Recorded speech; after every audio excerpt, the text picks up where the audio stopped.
A los 25 años, era el hombre más deseado de México. Mujeres que se desmayaban en sus rodajes, directores peleando por su nombre en los carteles, un cuerpo tallado por el mar de Acapulco y una sonrisa que valía más que cualquier contrato.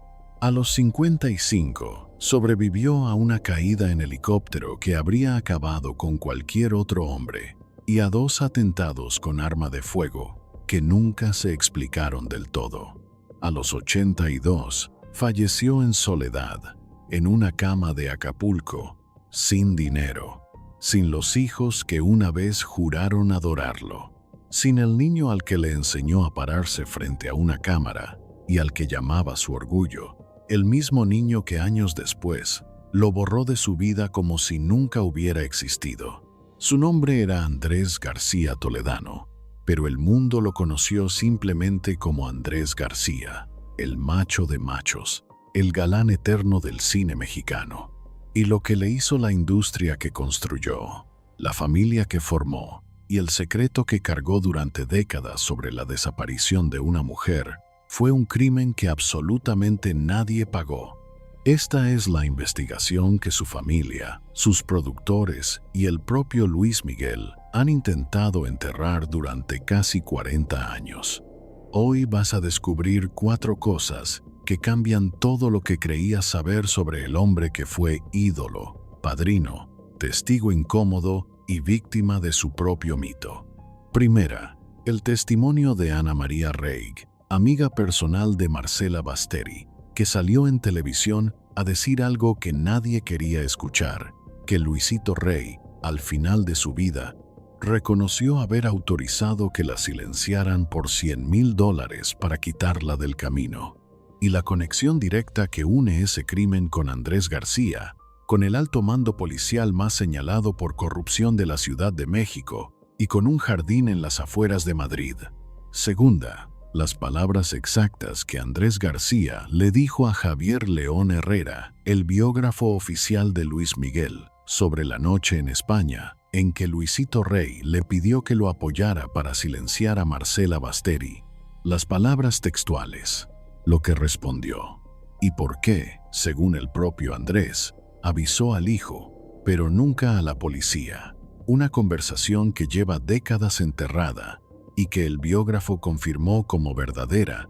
Tercera, la razón real por la que Luis Miguel cortó toda relación con el hombre al que llamaba papá.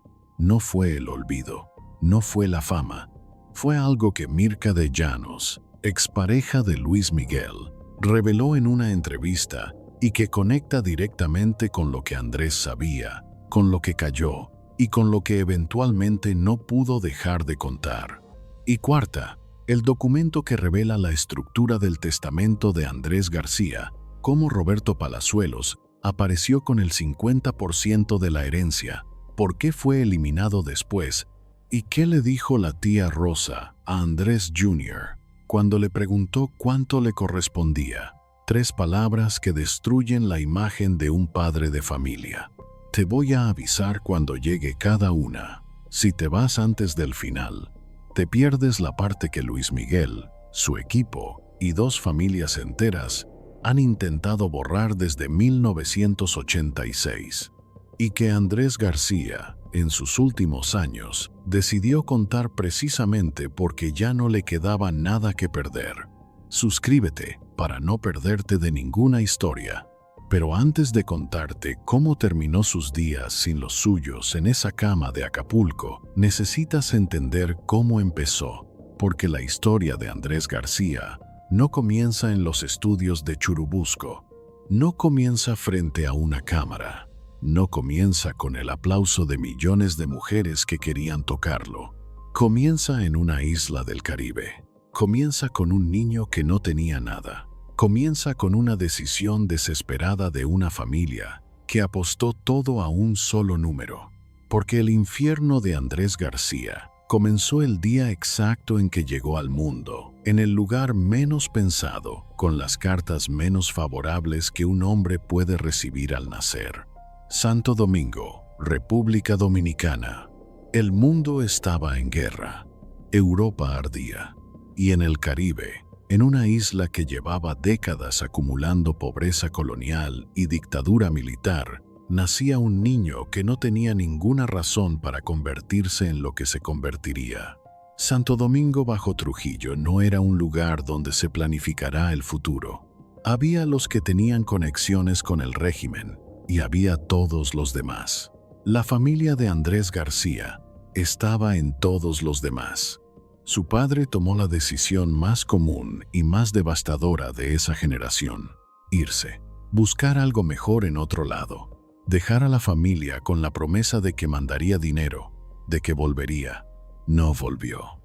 O si volvió, ya era demasiado tarde para que importara.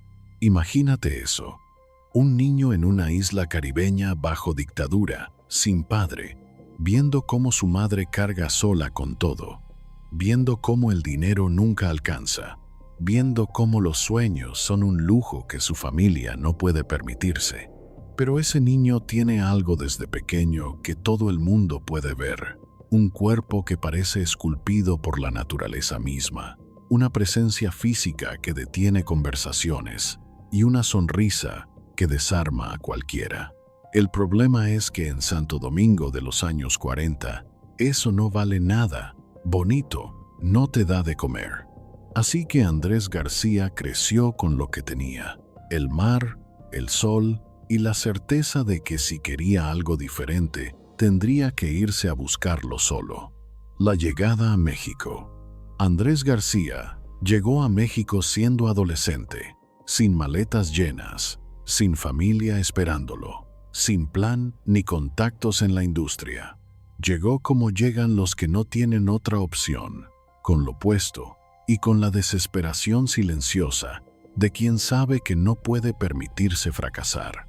México en esos años vivía su época dorada del cine: Pedro Infante, Jorge Negrete, María Félix, los estudios Churubusco produciendo más de 100 películas al año.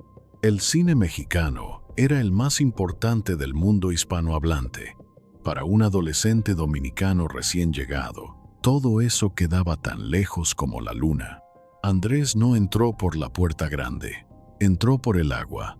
Acapulco, un joven criado en el Caribe, con el mar en la sangre desde que aprendió a caminar, llega a la bahía más famosa de México y hace lo único que sabe hacer perfectamente: meterse al agua.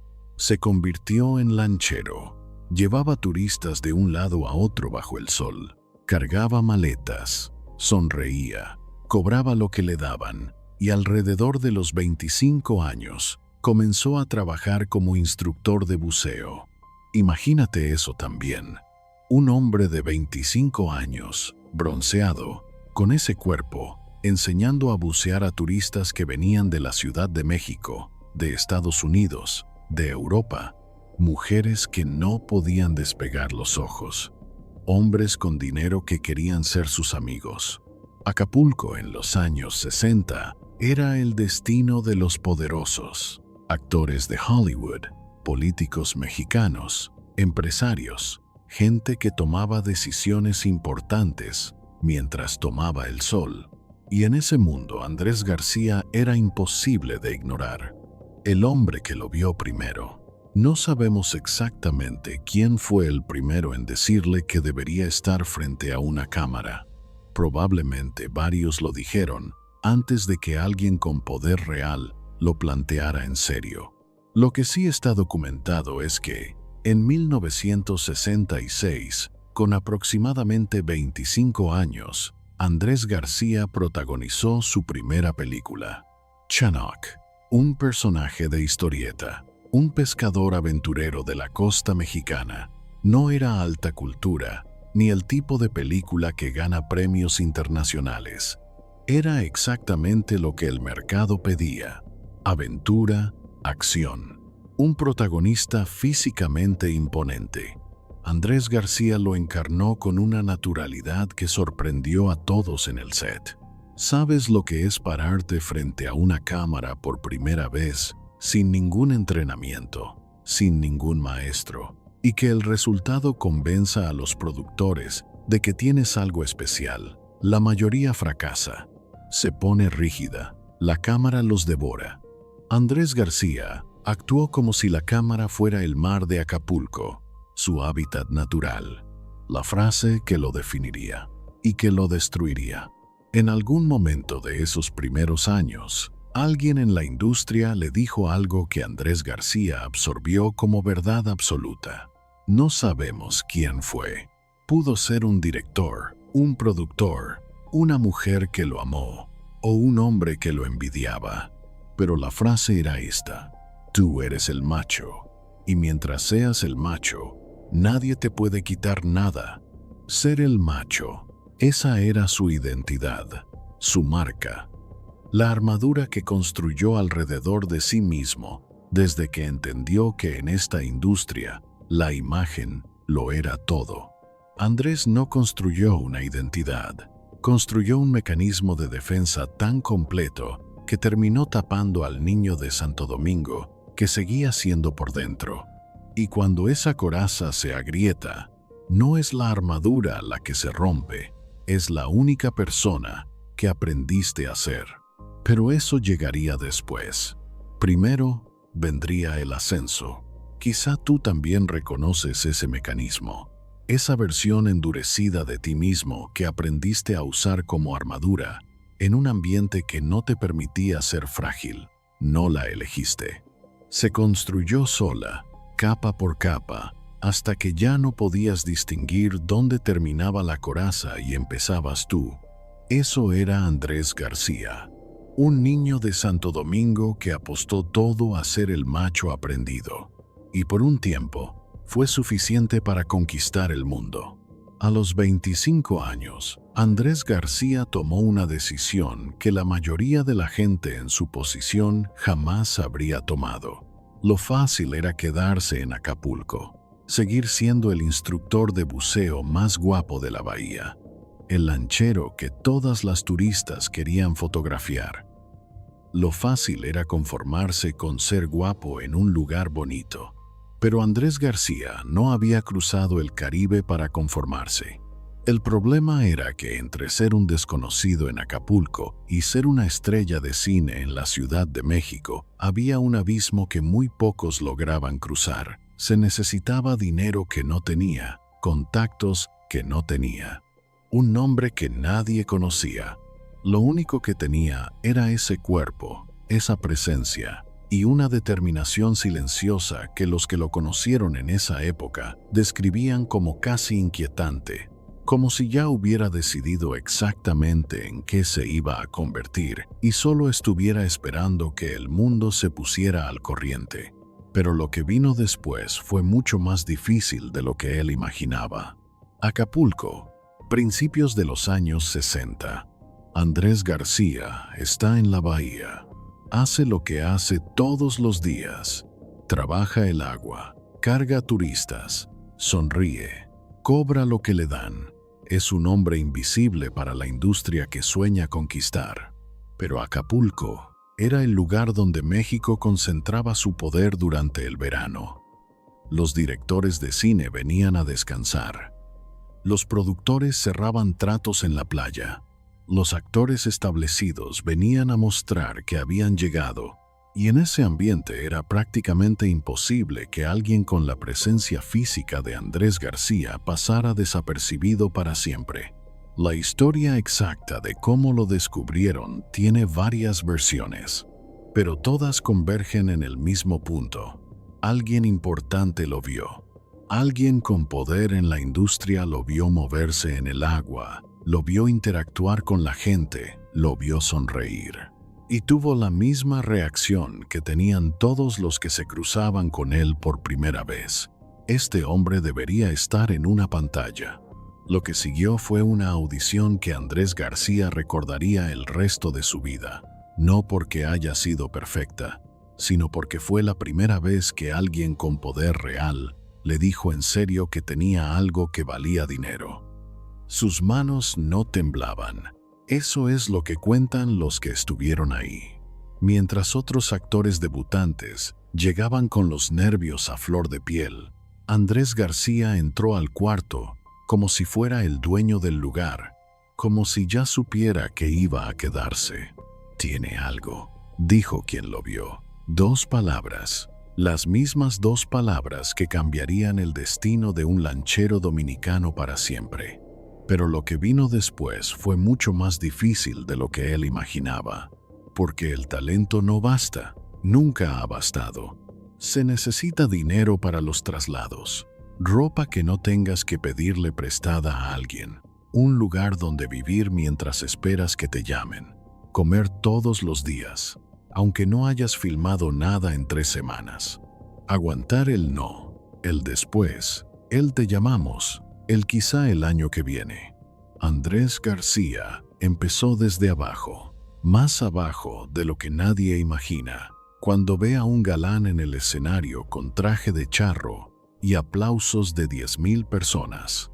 Hubo noches en la Ciudad de México en que no tenía dónde dormir, días en que el desayuno era lo que alguien más le ofrecía, momentos en que la tentación de volver a Acapulco, de volver al mar, de volver a la vida simple del lanchero que al menos comía todos los días, era tan fuerte que casi ganaba.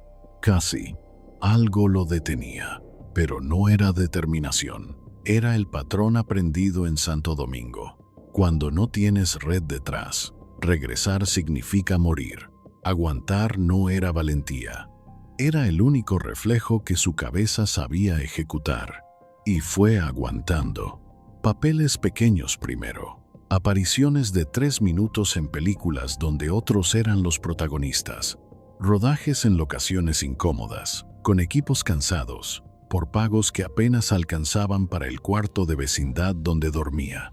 Imagínate eso, el hombre que después llenaría estadios, que después tendría escoltas y mansiones y yates en Acapulco, durmiendo en un cuarto de vecindad esperando que sonara un teléfono que no siempre sonaba. Y entonces llegó Chanoc. Andrés García protagoniza su primera película con papel principal y el resultado sorprende a toda la industria. Chanoc no era alta cultura, era exactamente lo que el mercado pedía: un héroe físico, aventuras en el mar, acción y un protagonista que llenara la pantalla con su sola presencia. Andrés García llenó esa pantalla y sobró. La gente salía del cine hablando de él. No de la historia, no de los efectos, de él, de ese hombre que se movía en la pantalla como si hubiera nacido en ella. Esa noche Andrés García dejó de ser el lanchero dominicano que soñaba con el cine. Se convirtió en algo que México no había visto exactamente así antes. No era el charro clásico de Pedro Infante, no era el galán europeo de Jorge Mistral, era algo más físico, más salvaje, más de carne y hueso. Era el macho. Y en el México de 1966, eso valía una fortuna. ¿Sabes lo que es encontrar el papel exacto que tu psiquis necesitaba? No es vocación, es coincidencia entre lo que tu herida pide y lo que el mundo está dispuesto a aplaudir. Y cuando esa coincidencia ocurre, no actúas, repites con cámara delante el rol que ya venías ensayando dentro. Lo que vino después fue una avalancha. Chanoc es un éxito suficiente para que los productores quieran más. Andrés García firma 2 proyectos nuevos antes de que termine el año. Nace su primer hijo, Andrés García Jr., el 1 de septiembre. Su nombre ya aparece en carteles por toda la República. Principios de los 70. Las películas se acumulan, los contratos se multiplican. El nombre Andrés García se convierte en garantía de taquilla en el cine de acción mexicano, y él lo hace mejor que nadie. Se casa con Fernanda Ampudia. La mansión en Acapulco crece, porque Andrés García no olvidó nunca el mar que lo formó. Nace Andrea García, el 8 de diciembre. Una hija que años después descubriría algo devastador sobre su propio apellido. Pero eso también llegará después.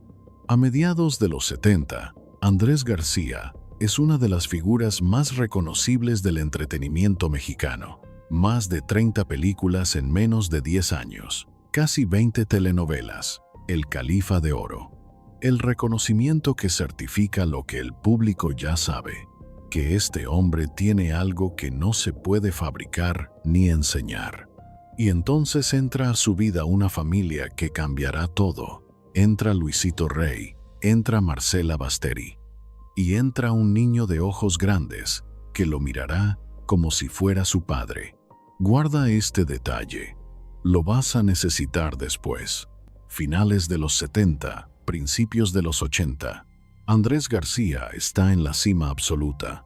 Más de 70 películas, casi 20 telenovelas. Un nombre que vale dinero en México, Venezuela, Argentina, España. Una mansión en Acapulco con vista al mar.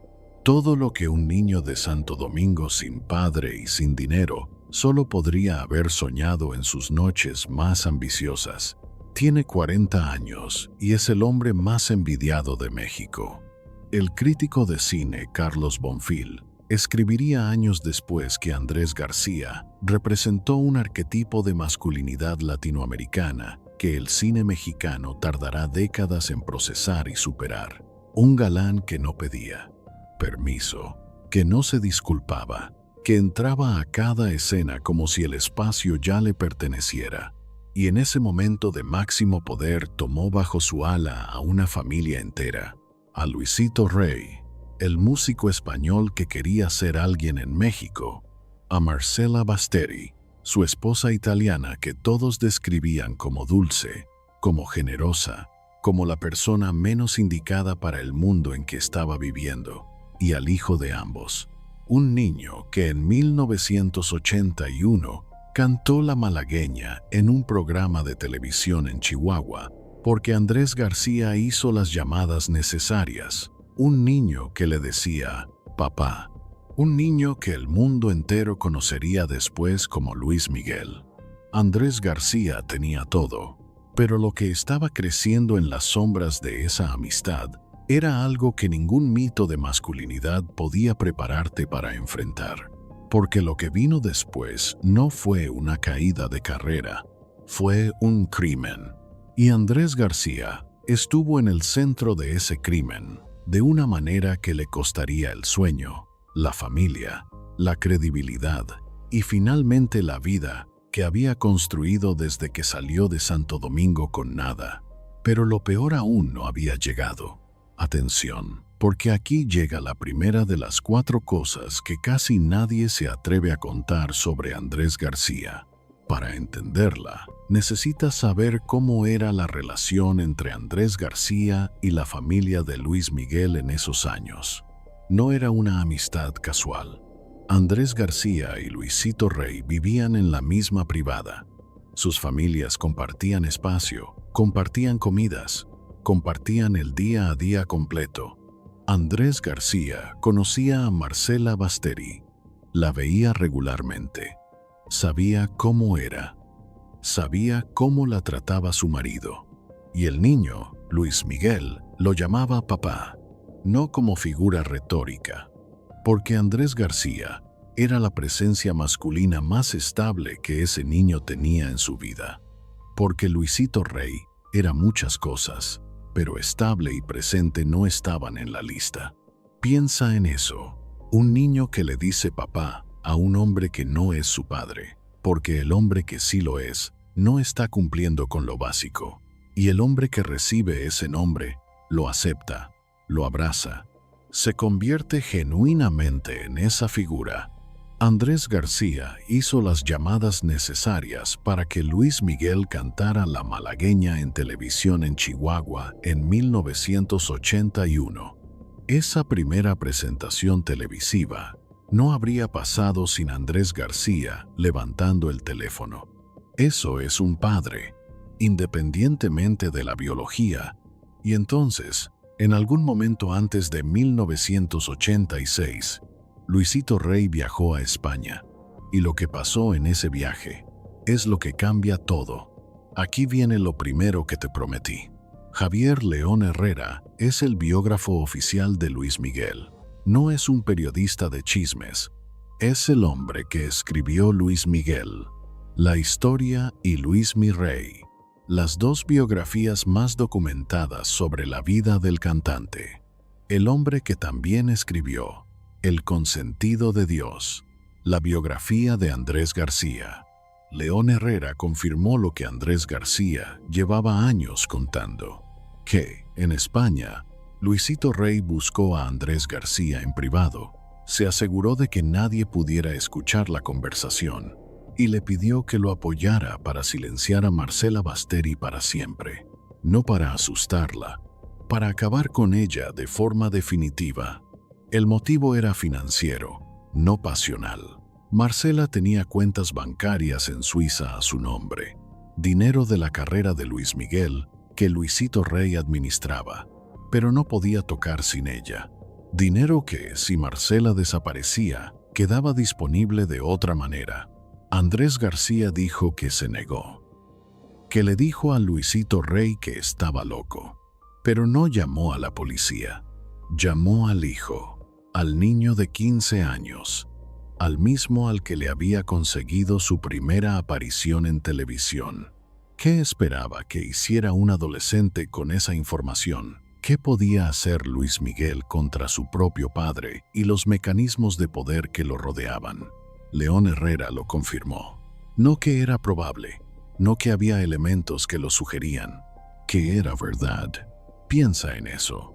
El biógrafo oficial del artista más importante de la música latina, confirmando que el padre de ese artista le pidió colaboración a un amigo para desaparecer a su propia madre de forma definitiva.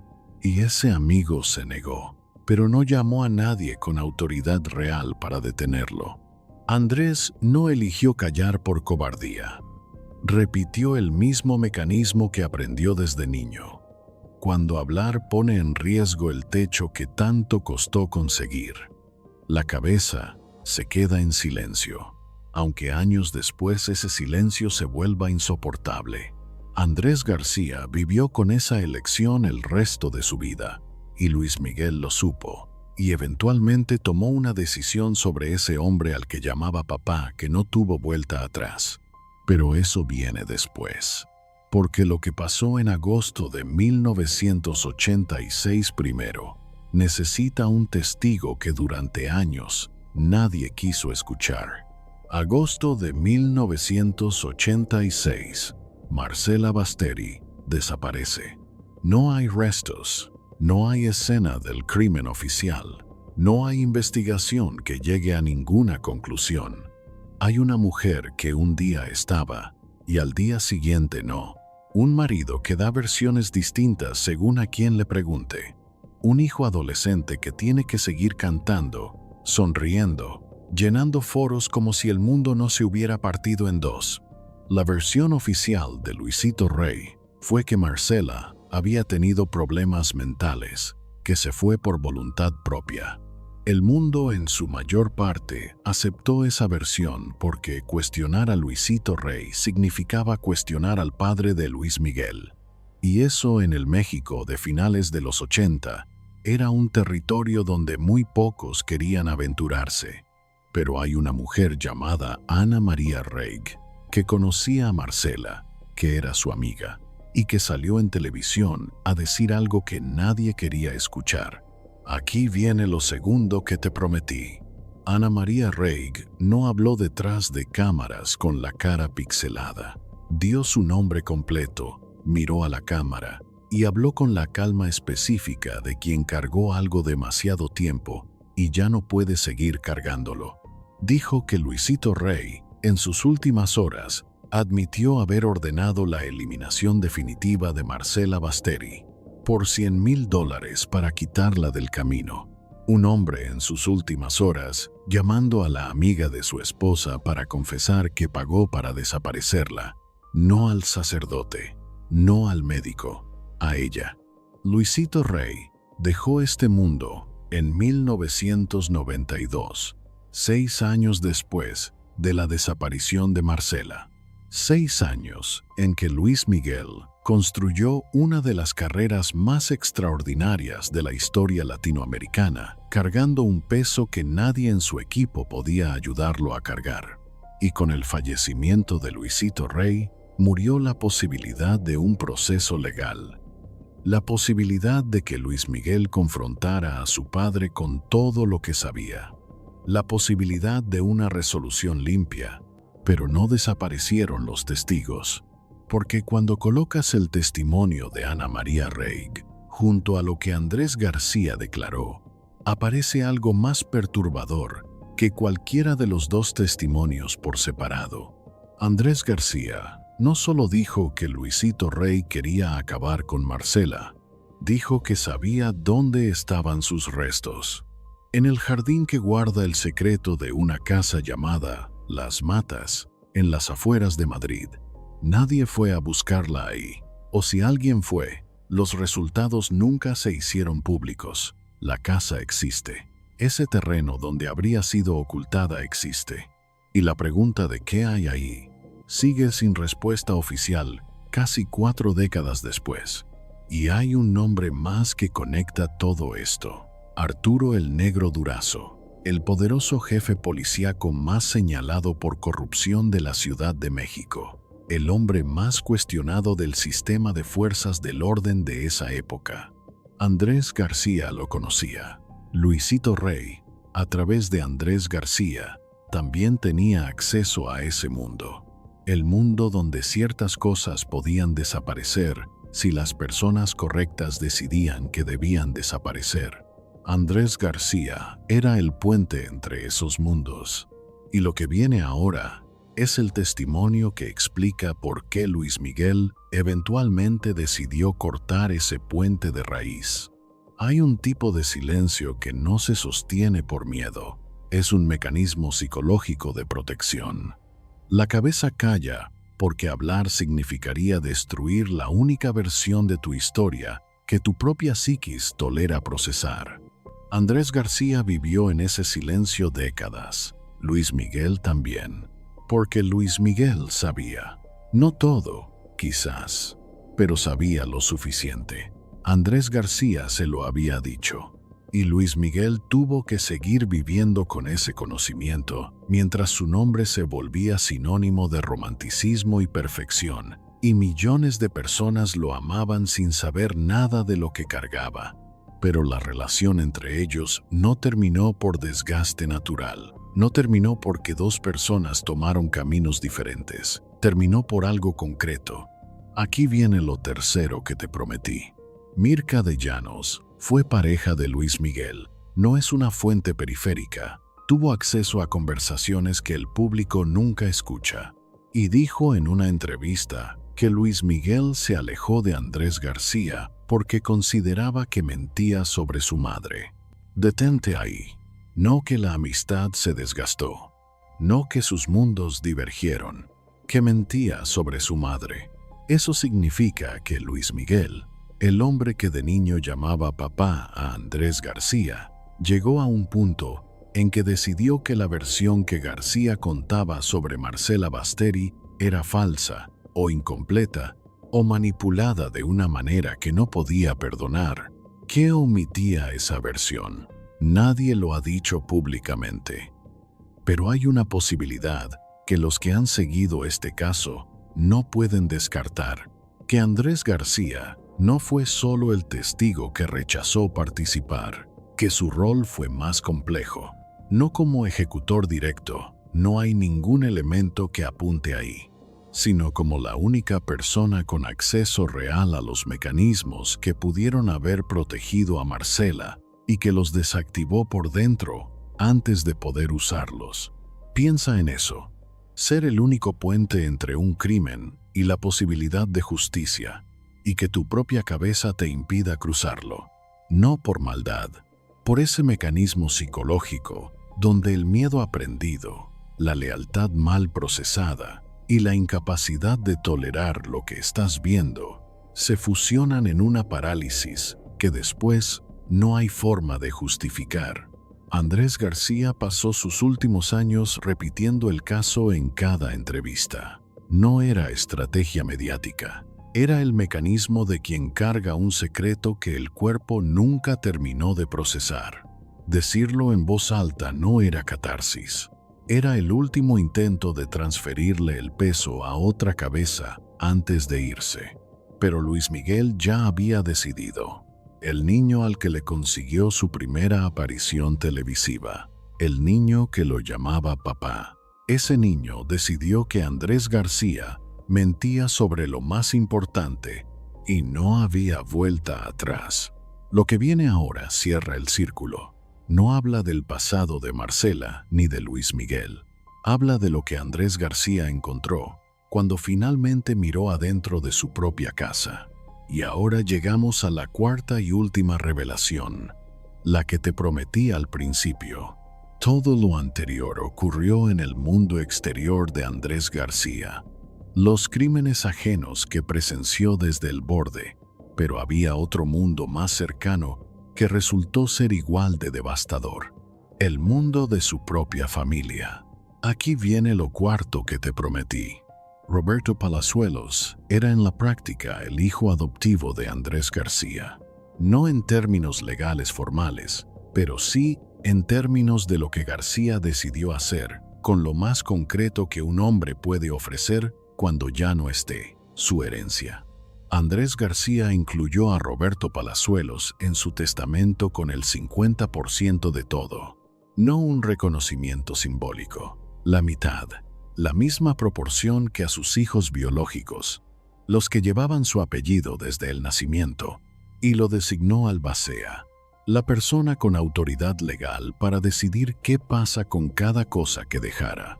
La relación después se rompió públicamente. Palazuelos fue retirado del testamento y los hijos biológicos se encontraron en una situación que la tía Rosa resumió con 3 palabras cuando Andrés Jr. preguntó cuánto le correspondía de la herencia de su padre. 25% de nada, porque el dinero se había ido, la mansión tenía deudas. Décadas de vivir como el macho eterno habían consumido prácticamente todo. Y entonces está Andrea García, su hija nacida el 8 de diciembre de 1975. Andrea García no fue registrada legalmente con el apellido García. No es una formalidad burocrática, es una decisión de un padre sobre una hija que dice, con la frialdad de un documento oficial, que esta persona no merece llevar mi nombre igual que los demás. El mismo hombre que aceptó que el hijo de otra persona lo llamara papá, el mismo hombre que consiguió la primera aparición televisiva de Luis Miguel, ese hombre decidió que su propia hija no llevara legalmente su apellido. Esa contradicción no es contradicción, es un patrón clínico. El hombre que aprendió desde niño a entregar todo a los desconocidos, porque con ellos no había historia familiar que reparar, y a fallar a los suyos, porque nunca aprendió a sostener el amor desde adentro de una familia que no tuvo cuando lo necesitaba. Avisó al hijo de otro sobre el peligro que corría su madre. No llamó a la policía. Incluyó a un amigo en su testamento con la misma proporción que a sus hijos biológicos. Lo borró cuando la relación se deterioró. Construyó el mito durante 60 años. Partió sin nadie a su lado, en una cama de Acapulco con el 25% de nada, esperando a sus herederos. La caída del mito no fue una caída, fue un mecanismo que terminó su ciclo. Décadas de decisiones que parecían lógicas individualmente, pero que juntas formaban una sola dirección psicológica posible: la soledad como resultado matemático. Ese patrón es lo que viene ahora. Valle de Bravo, Estado de México. Andrés García está filmando con toda el alma.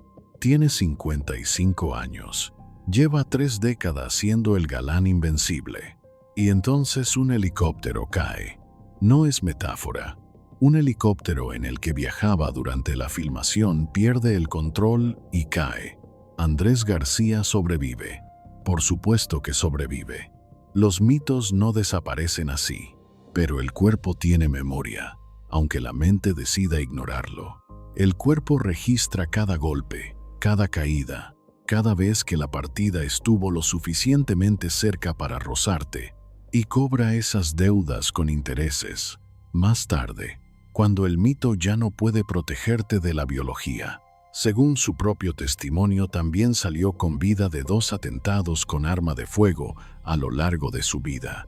Las versiones que daba eran crípticas, incompletas, enemistad con personas del mundo del poder. El costo de saber demasiado sobre demasiadas cosas. El cuerpo siempre cobra. Los años 90 fueron el inicio del deterioro visible. No de un día para otro, de la manera en que las cosas se deterioran cuando llevas décadas ignorando las señales que tu propio cuerpo te manda. El cáncer de próstata llegó. No se sabe exactamente cuándo fue el diagnóstico inicial porque Andrés García era el tipo de hombre que no hablaba de sus enfermedades hasta que ya no podía ocultarlas. Hablar de enfermedad significaba admitir vulnerabilidad, y desde niño le habían enseñado que un hombre vulnerable es un hombre desechable. Callar la enfermedad no era orgullo. Era el reflejo automático de quien aprendió que mostrar dolor te deja sin techo. El cáncer no negocia con los mitos. El tratamiento dejó secuelas que terminó haciendo públicas con una franqueza que descolocó a la industria. El cáncer de próstata le provocó una afectación severa en su vida íntima. Y Andrés García, el hombre cuya identidad completa estaba construida alrededor de la masculinidad física, tuvo que enfrentar la pérdida de algo que para él no era simplemente una función biológica. Era quien era. Recurrió a prótesis, varias a lo largo de su vida. Lo contó públicamente, con esa mezcla de orgullo herido y necesidad de demostrar que incluso en esto podía encontrar una solución técnica que le permitiera seguir siendo la versión de sí mismo que el mundo esperaba. La cirrosis también llegó. El hígado acumulando décadas de excesos que en los años de gloria se llamaban estilo de vida y que con el tiempo se convirtieron en diagnóstico médico. Y entonces apareció 2020, el programa Confrontados, conducido por Marina Calabró en Argentina. Una entrevista por videollamada transmitida en vivo. Fallas técnicas. Confusión. Un hombre mayor manejando una tecnología que no dominaba en un formato que no le favorecía. El panel lo calificó de loco, de machista, de violento. Sopitas.com publicó en enero de 2019 una nota minimizando sus declaraciones sobre el caso Marcela Basteri. La industria había tomado su decisión: tratar a Andrés García como fuente poco confiable. No por mentiroso necesariamente, por conveniente. Desacreditar al testigo es la manera más eficiente de enterrar el testimonio. Los últimos años fueron una acumulación de pérdidas que ningún guión habría aceptado porque habrían parecido demasiado crueles para ser creíbles. Sonia Infante, con quien se había casado en Los Ángeles en 1984, partió el 16 de julio de 2019. Tenía 75 años. Paro cardíaco tras enfermedad prolongada. Otra persona de su mundo que se fue antes que él. La relación con sus hijos se deterioró de maneras que él mismo reconoció en entrevistas sin terminar de explicar. Andrés Jr., Leonardo, Andrea, cada uno cargando su propia versión de lo que significaba ser hijo de ese hombre. Andrea García, la hija sin apellido legal, con esa herida específica que no tiene forma de cicatriz visible, pero que está ahí de todas maneras. Y Roberto Palazuelos, el hombre del 50% del testamento, convertido en enemigo público después de haber sido presentado al mundo como algo muy cercano a un hijo. Los años finales fueron en Acapulco, el mismo Acapulco donde todo comenzó, el mismo mar, la misma bahía donde un joven dominicano sin nombre ni dinero había decidido convertirse en algo diferente. Perdió la capacidad de trabajar como lo había hecho décadas. El cuerpo que fue su herramienta principal ya no podía cumplir con lo que la industria pedía. Perdió la credibilidad como testigo en el caso que más le importaba contar. Cada vez que hablaba del caso Marcela Basteri, había alguien dispuesto a señalar sus contradicciones, su historial de declaraciones que mezclaban verdad verificable con elementos que no podían confirmarse. Perdió la relación con el niño al que llamó hijo sin serlo. Luis Miguel construyó un muro que Andrés García no pudo cruzar. Y perdió, gradualmente, la arquitectura completa del mito. El macho aprendido, el galán invencible, el hombre al que nada puede doblar. Andrés García falleció en Acapulco, el mismo lugar donde comenzó todo. Partió sin compañía en una cama, según la narrativa de los que estuvieron cerca, sin la presencia de todos los que en algún momento dijeron quererlo, sin el niño que lo llamaba papá, sin la familia que el testamento había intentado definir y que la realidad había deshecho. Tenía 81 años, más de 70 películas, casi 20 telenovelas, el galán más deseado de una generación, sobreviviente de un helicóptero caído y de 2 atentados violentos con arma de fuego. Y al final, el mito del macho aprendido dejó este mundo exactamente como dejan este mundo todos los mitos, cuando el tiempo termina su trabajo. Solo, con el peso de lo que sabía, con el peso de lo que no hizo cuando todavía había tiempo, y con una pregunta que nadie en esta historia ha podido responder todavía. ¿Dónde está Marcela Basteri? Recapitulemos esta historia en números fríos. 1941. Nace en Santo Domingo un niño sin padre presente, en una isla bajo dictadura, con el mar como único horizonte posible. 1966. Protagoniza Chanok, su primera película, después de años cargando turistas en lancha en Acapulco. El lanchero dominicano se convierte en galán de cine en un país que no era el suyo. 1968. Nace Andrés García Jr., el 1 de septiembre. El hombre invencible empieza a construir una familia. 1975. Nace Andrea García el 8 de diciembre, su propia hija, que no será registrada legalmente con su apellido. 1981. Hace las llamadas necesarias para que Luis Miguel cante La Malagueña en televisión en Chihuahua. Ese niño lo llama papá. 1984. Se casa con Sonia Infante en Los Ángeles. 1986. Marcela Basteri desaparece en agosto. Andrés García sabe lo que sabe. No llama a la policía. 1989. Separación de Sonia Infante. 1992. Deja este mundo Luisito Rey. Ana María Reig afirma que en sus últimas horas admitió haber autorizado que la silenciaran por $100,000 para quitarla del camino. 1996. El helicóptero cae en Valle de Bravo. Sobrevive. El cuerpo registra el golpe, aunque el mito lo ignore. 2019.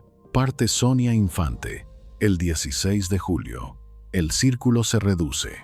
2020. La entrevista de Confrontados en Argentina. El panel lo llama loco, machista, violento. El testigo queda desacreditado justo cuando más necesita ser escuchado. 2023. Falleció en Acapulco, solo, con más de 70 películas en su carrera y el 25% de nada esperando a sus herederos. 3 matrimonios, 4 hijos reconocidos, 1 sin apellido legal, 2 atentados con arma de fuego que jamás fueron esclarecidos, un accidente de helicóptero del que nadie esperaba que saliera vivo, una fortuna construida durante 60 años completamente evaporada, un testigo clave del caso más oscuro de la música latina, desacreditado antes de partir, y una pregunta sin respuesta que tiene casi 40 años de antigüedad. ¿Es esto una maldición? No, es el resultado inevitable de un mecanismo psicológico que no tenía espacio para la vulnerabilidad. Es lo que pasa cuando un hombre repite, decisión por decisión durante 60 años, que ser el macho aprendido es más importante que ser honesto, con el mundo, con su familia y consigo mismo. Andrés García no fue un villano. Tampoco fue el héroe de su propia historia de la manera en que él quería serlo. Fue algo más complicado y más humano que cualquiera de esas dos versiones. La lección aquí no es que el dinero y la fama no traen felicidad. Esa lección es demasiado fácil, demasiado cómoda para todos los que la escuchan porque permite concluir algo sin tener que mirar demasiado de cerca. La lección es que existe un mecanismo psicológico específico llamado hiperindependencia aprendida. No es fortaleza de carácter, es una herida temprana que aprendió a disfrazarse de virtud. Es lo que pasa cuando un niño entiende, demasiado pronto, que necesitar a alguien es exponerse a perderlo, y construye toda su vida adulta sobre el reflejo automático de no necesitar a nadie. Decisión a decisión, cada vez que eligió el papel sobre la verdad, cada vez que eligió la imagen sobre el vínculo real, cada vez que decidió que mostrar fragilidad era un lujo que su cabeza no podía procesar. Andrés García tuvo todo lo que el mundo considera éxito. Tuvo dinero durante décadas, tuvo fama continental, tuvo el reconocimiento de una industria entera. Tuvo mujeres que lo amaron y un niño que lo llamó papá sin que nadie se lo pidiera. Pero no tuvo a nadie presente en la cama donde se fue. Tenía el cuerpo más admirado de su generación y lo perdió a la enfermedad que no negocia con los mitos. Tenía el hijo elegido y lo perdió porque ese hijo decidió que su versión de la verdad no era suficientemente honesta. Tenía una hija biológica y tomó la decisión de no registrarla con su apellido.